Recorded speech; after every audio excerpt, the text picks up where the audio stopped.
Hi guys, Maggie here. I just wanted to show you a quick and easy way to have your competitors help make you some money.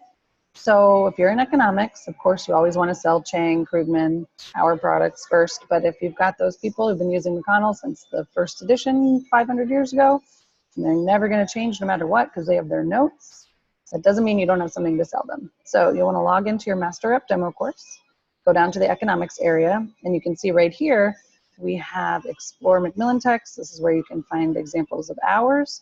But then we also have this additional text drop-down menu. You can choose for micro or macro. And when you pick one of these, it's going to open up for you.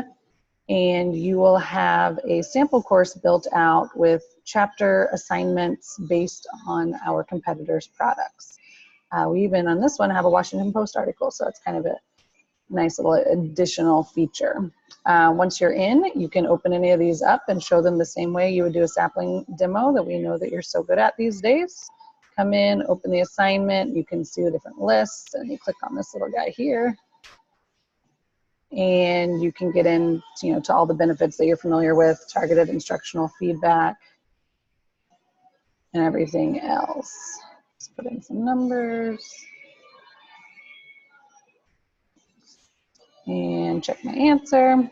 I'm not very good, but I got my targeted instructional feedback. I'm gonna have to go back to reading my Hubbard and O'Brien text to do better on this assignment. Anyway, quick and dirty, but just don't forget we have those in there for you to sell. So no reason to walk out of an economics call without talking about Sapling Learning. Have a good one, guys.